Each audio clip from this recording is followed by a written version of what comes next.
She proved to be such a nuisance, always obstructing my path. Right up until the bitter end, my husband spat out those words. It made me question if he was truly human at all. He was insufferable, not only as a parent, but as a person. "I'm sorry. I will avenge you," I declared, standing before the funeral attendees, reading the letter left by my daughter. As I read, my husband's face turned ashen. "What the hell do you think you're doing?" My father-in-law's angry voice echoed. The revenge was about to commence. "My name is Elma, a 40-year-old housewife. I've been married to Carl for 15 years. We met in high school, becoming classmates in our sophomore year. We started talking after becoming desk mates and grew closer while working together on a school festival project. After the festival ended, he confessed, and we started dating. We continued dating through college. Carl moved out on his own, so I often visited his apartment. After graduation, we both started working and got busy, but we still made time for dates and meals out. Once we both started earning more, we enjoyed traveling during our holidays. I cherished those trips we took while dating. 3 years into our working lives, we decided to get married. We had saved enough for a wedding and had settled into our jobs, so it felt like the right time. Since we had dated since high school, we already knew each other's families, which made meeting the parents and house visits go smoothly. Many people attended our wedding, including our high school classmates, celebrating our union. Afterward, we started our married life, which was full of joy.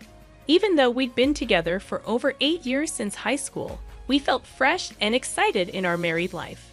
It felt real when my last name changed to his. We were having a smooth marriage. 3 years later, our daughter Rosa was born.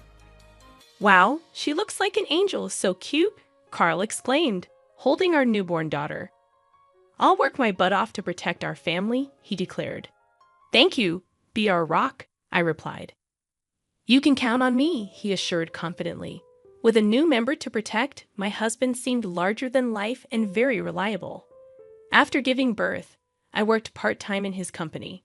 The first reason was to have more time with our child. Raising her was incredibly joyful.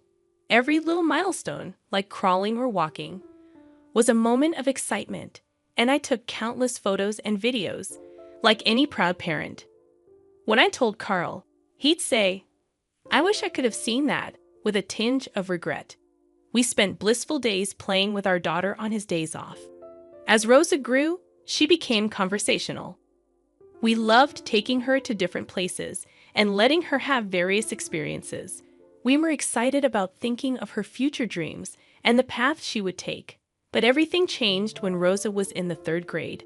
I was working part-time when suddenly I got a call from the hospital. Rosa had collapsed during class. In a state of panic, I hurried to the hospital.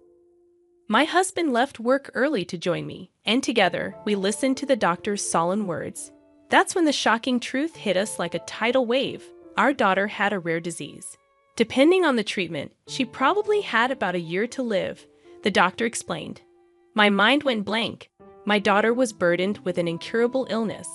All that awaited us was the use of medication to ease the symptoms, with no guarantee of halting the relentless progression of the disease. We were devastated, grappling with the harsh reality of why such a small child had to endure this cruel fate. As time passed, her condition worsened. 6 months later, walking became a challenge, and she could no longer attend school. Our days were consumed by hospital visits and lying in bed at home. Gradually, she became bedridden. I had to quit my part-time job to care for her full-time. It was a necessary sacrifice, as anything could happen while I was away. Supporting her became our top priority. Around this time, my husband's demeanor underwent a drastic change. He easily fell into bad moods, and the atmosphere at home grew tense. When I welcomed him home with dinner, he'd respond with irritation, questioning my choice of fish. His complaints about every little thing persisted. The house felt peaceful and calm when it was just my daughter and me, but anxiety crept in whenever he was around. His irritability escalated, and he started coming home late, citing overtime work. Strangely, I felt relief when he stayed out late. The mental exhaustion lifted. Yet I couldn't shake the loneliness. He had stopped caring about our daughter's well-being. When I implored him to talk to her more, he dismissed it, claiming fatigue and declaring that taking care of her during the day was enough. 2 years had passed since her diagnosis, and she continued to fight against her illness with unwavering spirit. Despite her strength, my husband refused to acknowledge her efforts. Instead, his overtime increased, and he started staying out overnight without a message to me. The days without him felt strangely comfortable, even when he was home.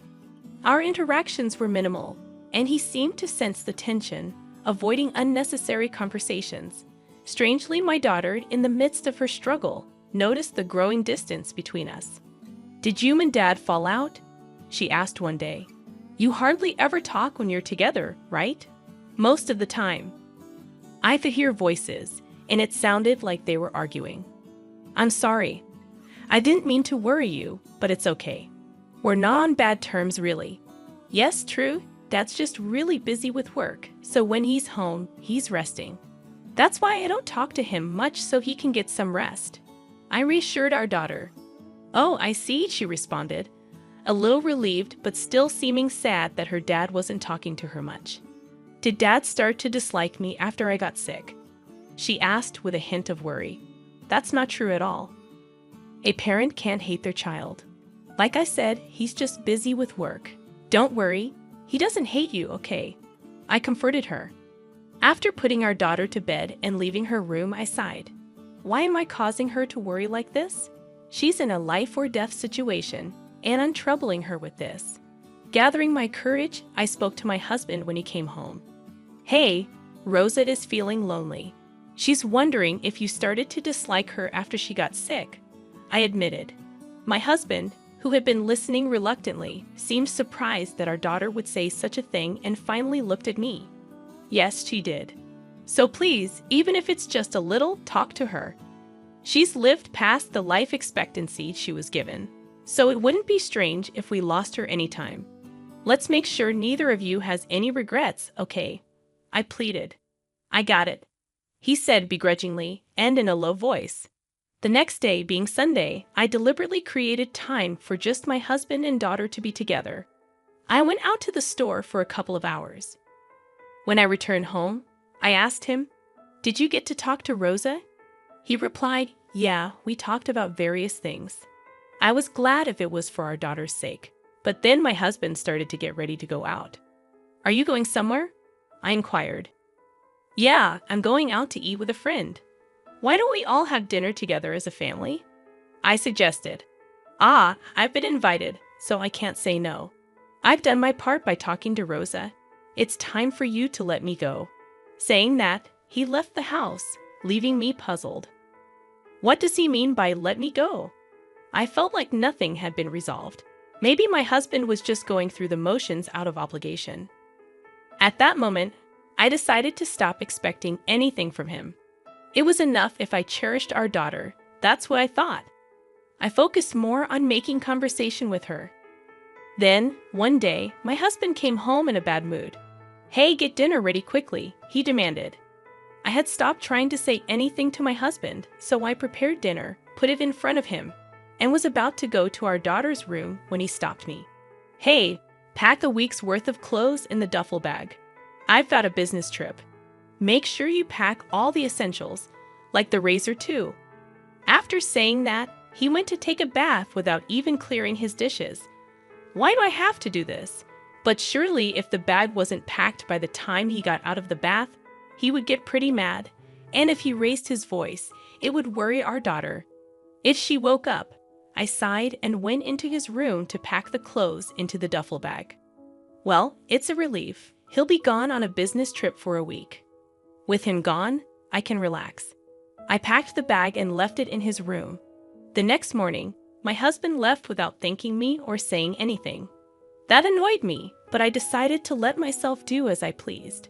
First, I called my parents to come and see our daughter. If my husband is away for a week, my folks can stay over without any worry. They seemed torn, happy to see their granddaughter, but saddened to see her bedridden. They were all smiles in front of her. But once she fell asleep, Their faces were filled with pain and loneliness.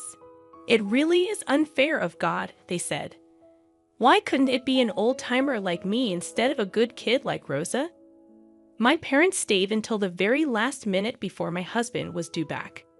As time went on, Rosa's condition worsened, and she had to be hospitalized.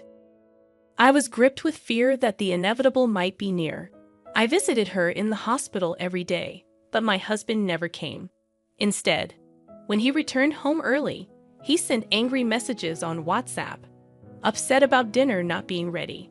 At this point, beyond sighing, I thought it might be better without a husband who couldn't cherish his own daughter.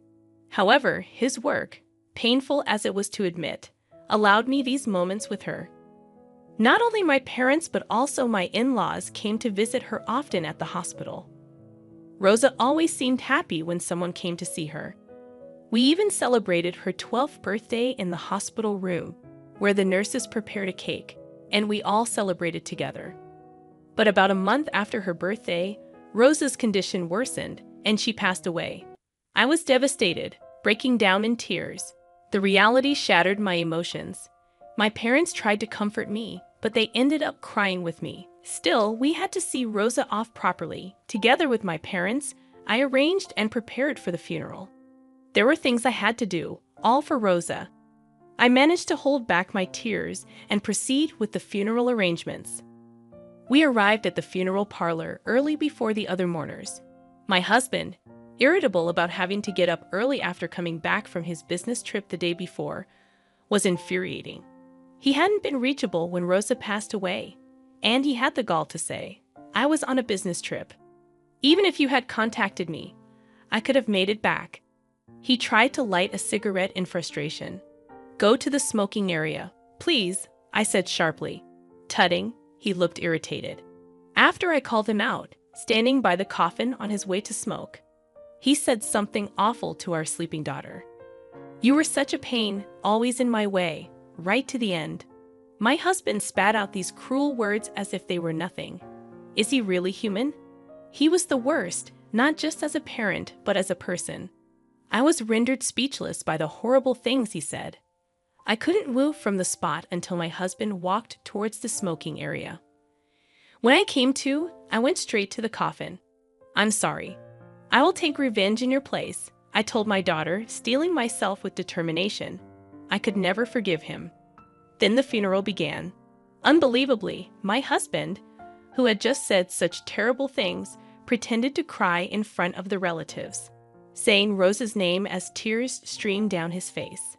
I knew it was an act because I saw him apply eye drops before walking up to the coffin.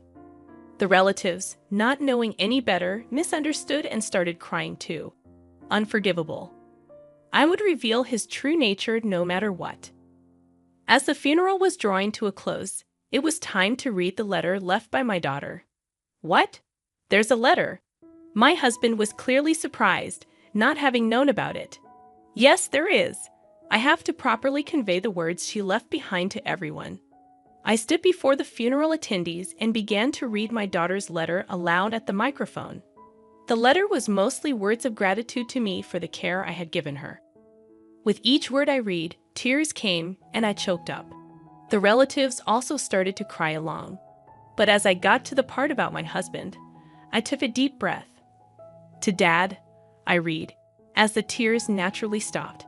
"Against Mom, who was always by my side, you seemed to avoid coming home as if you were avoiding us. Even when you came home, all I could hear was your voice yelling at her in my room.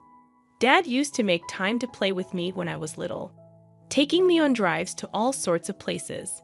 But after I got sick and became bedridden, Dad seemed like a completely different person.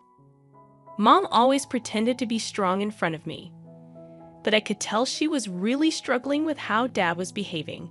It hurt me, thinking maybe it was my fault things turned out this way. But it seems that wasn't the case. Remember the day Mom went shopping, and it was just Dad and me at home. You came to my room and talked to me. Then, maybe because Mom asked you to, I was so happy. It felt like the old Dad had come back. But then, thinking I was asleep, you took the phone call. You were talking to a woman. I couldn't believe what I was hearing. I know everything. You were planning a week-long trip. Did you enjoy the Disney trip you went on behind our backs, and you told that woman on the phone that you loved her? As I read my daughter's letter aloud, the room buzzed with tension. My husband stood there, pale as a ghost. What the hell are you doing?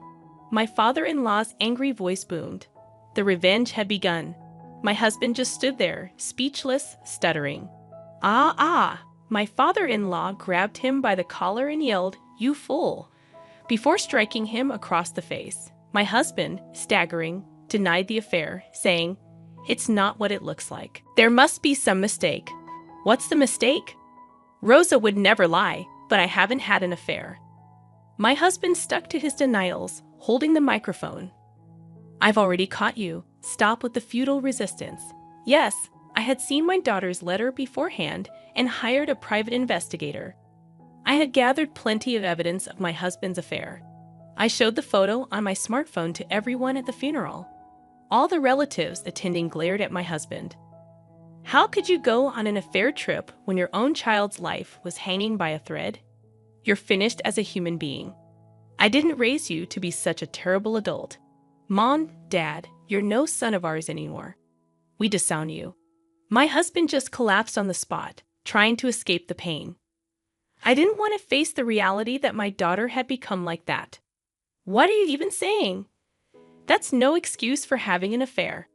And if that were true, you would have spent more time with Rosa. Don't lie now when we've come so far. And I heard from your parents. You were asking them for money for Rosa's medical expenses because it was so costly. I never heard a word about it. That means you were using the money your parents sent for your own pleasure, right? You exploited your daughter's illness to collect money and have an affair, didn't you? Don't give me that. How dare you do such low things and then talk about suffering? Rosa was the one suffering the most, fighting desperately to survive her illness. To have a father like you, Rosa was the one to be pitied.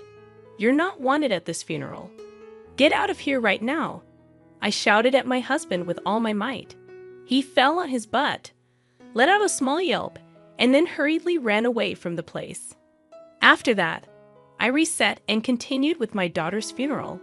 When it was over, my in-laws apologized deeply and offered to help with the divorce and alimony in any way they could. I proceeded with the divorce and demanded alimony through a lawyer introduced by my father-in-law. But that wasn't enough for me. I took the house my husband had bought and also told everyone at his workplace about what he had done. My ex-husband, who had made it to the position of manager, quickly lost all credibility at the company. He was demoted and sent to work in a remote location. He asked his affair partner to come with him, but she promptly dumped him, saying she had no interest in a man without money. In the end, to his affair partner, my ex-husband was just a rich plaything. My ex-husband was abandoned by his parents and relatives, left to work alone in a distant place, living a lonely life in his house. It's all what he deserves, and honestly, I'd like to beat him up to my heart's content if I could. Meanwhile, I sold the house I got from my ex-husband and moved back to my parents' house. With the alimony from my ex-husband and his affair partner, I had a considerable amount of money.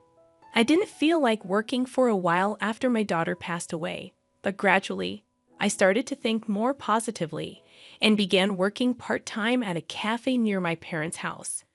Mom's homemade cake. Rosa loved it so much. I remember my daughter saying that. Now, I bake sweets every day while working at the cafe and honing my pastry skills.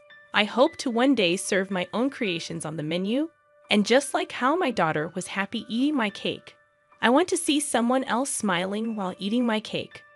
For my daughter's sake, I have to live my life to the fullest. With that thought, I put my all into working towards my dream. Today, thank you for watching the video all the way to the end. If you resonated with the content, please leave a positive rating and a comment.